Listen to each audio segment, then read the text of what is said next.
Hello दोस्तों, आज हम आपके बीच विभाजकता का नियम लेकर आए हैं।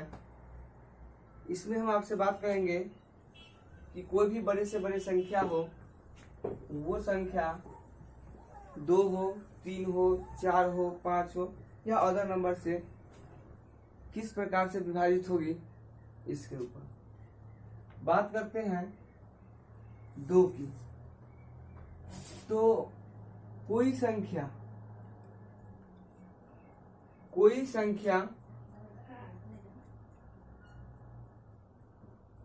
के अंत में अगर 0 या कोई सम संख्या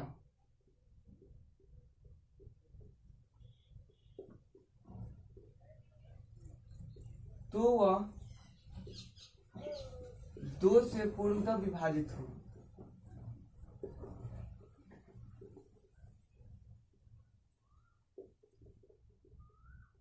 जी, 2 के लिए कि आखिरकार हम देखेंगे कि क्वेश्चन 2 से विभाजित है कि नहीं। तो इसके लिए कि अगर किसी संख्या को पता करना है कि 2 से विभाजित है या नहीं, इस चीज के लिए कि अगर कोई संख्या है, अगर उस संख्या के अंत में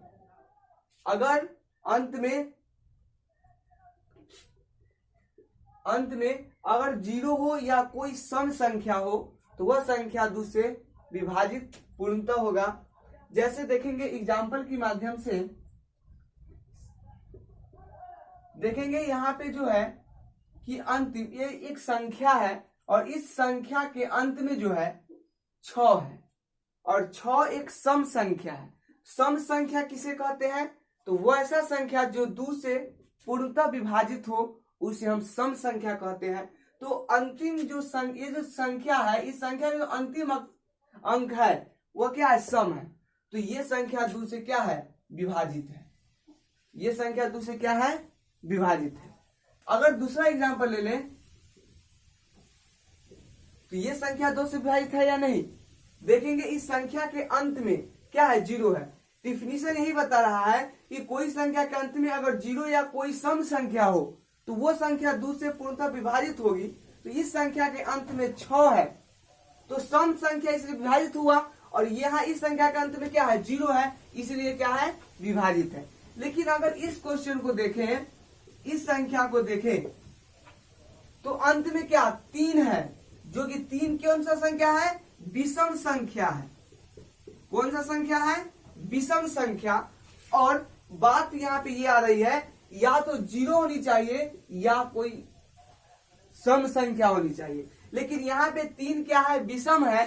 तो इसीलिए ये संख्या 2 से पूर्णतः विभाजित नहीं है।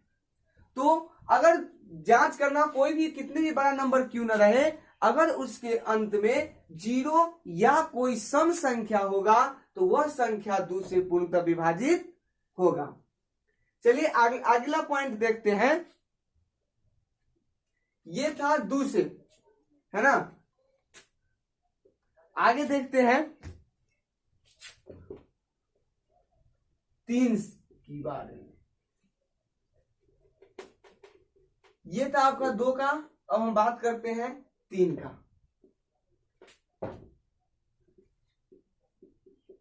3 का विभाजन, 3 से विभाजन,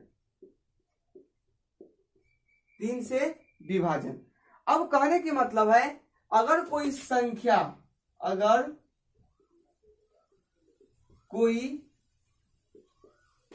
संख्या का योग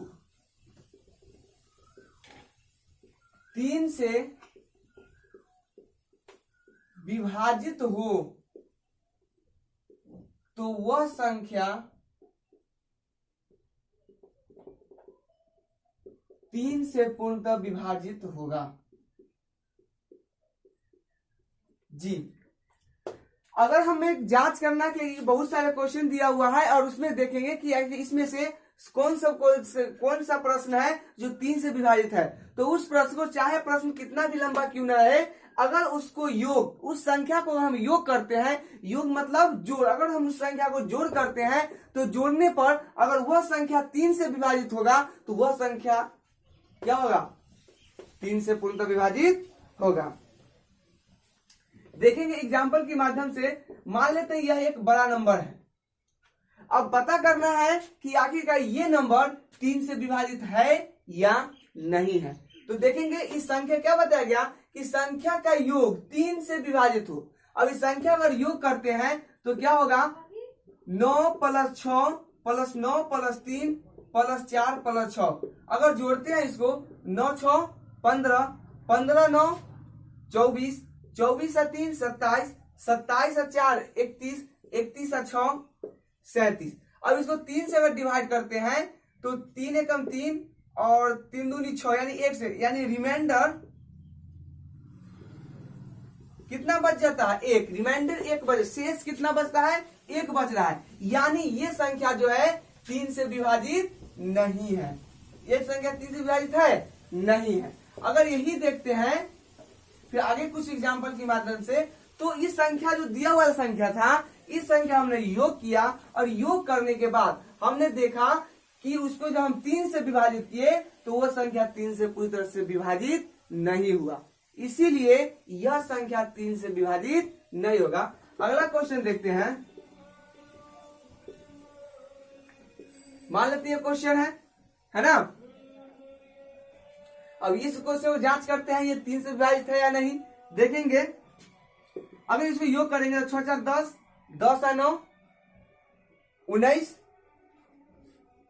10 × 9 19, 19 और 5 24, 24 और 4 28, 28 और 6 34।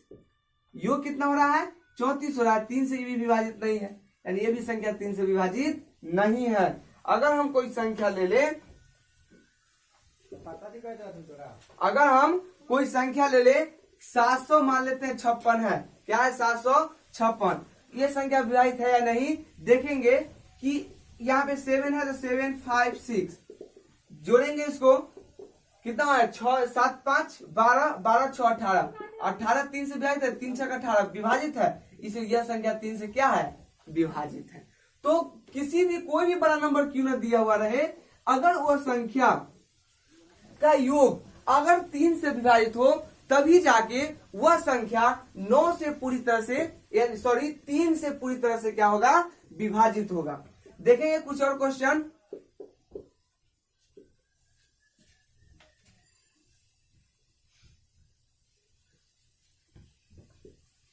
ये संख्या, अब ये संख्या 3 से विभाजित है या नहीं, देखते हैं।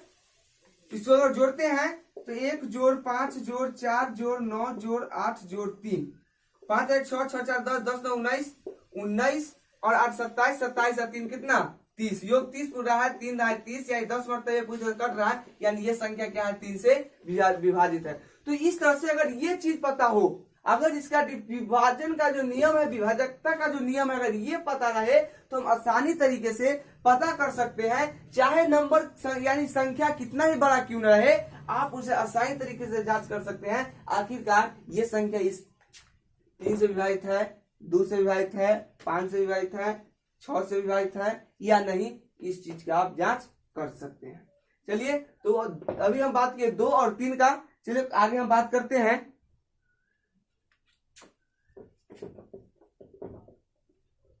4 का।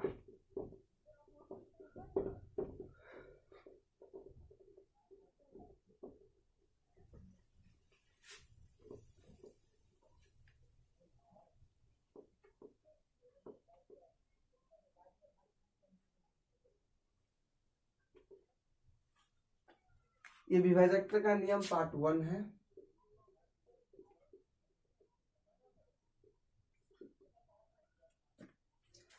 अब 2 और 3 का हो चुका है। अब देखते हैं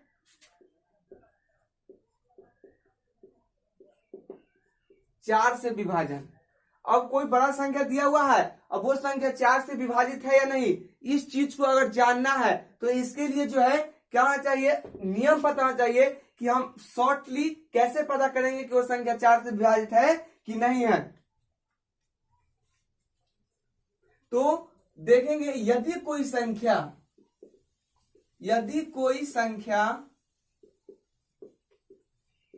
के अंत में, यदि कोई संख्या के अंत में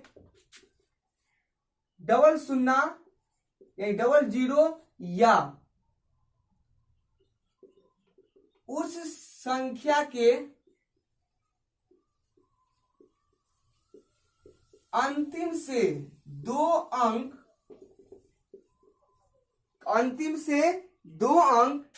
4 से विभाजित हो, 4 से विभाजित हो, तो वह संख्या 4 से पूर्णतः विभाजित होगा।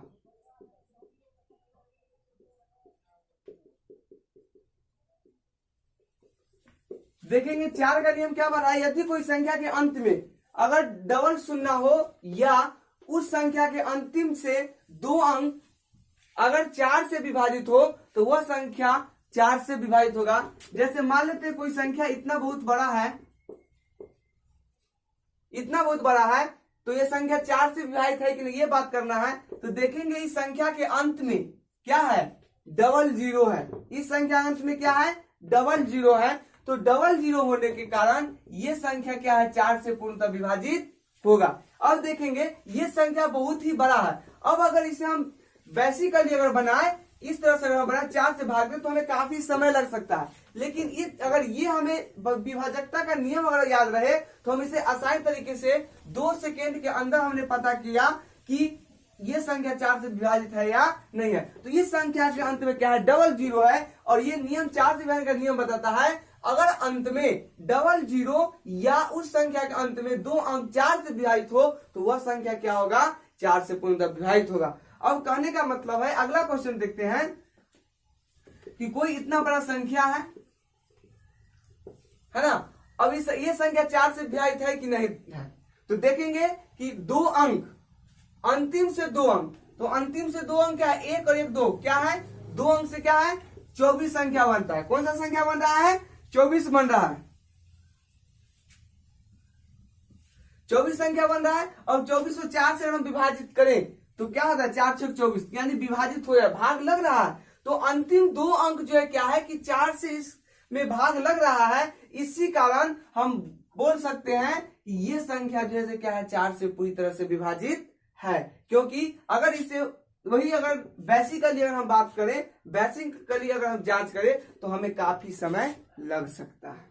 तो इस प्रकार के क्वेश्चन को 4 से विभाजित है या नहीं अगर रहे तो आप इस नियम के अनुसार आप आसानी तरीके से सॉल्यूशन कर सकते हैं। चलिए एक और एग्जांपल लेते हैं कि कोई संख्या है,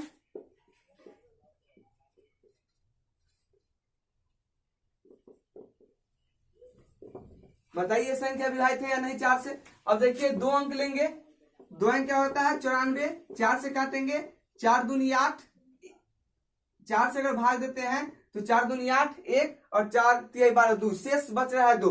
रिमाइंडर जो बच रहा है कितना बच रहा है, 2 बच रहा है। शेष 2 यानी 4 से पूरी तरह से ये संख्या विभाजित नहीं है, इसीलिए यह संख्या 4 से विभाजित नहीं है ना। आगे देखते हैं,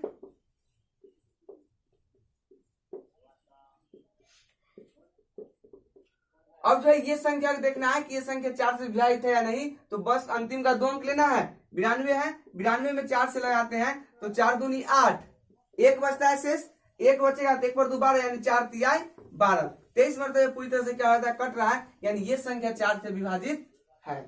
तो 4 से जो भी संख्या हो आप उसे इस लॉ के माध्यम से आसानी से कर सकते हैं।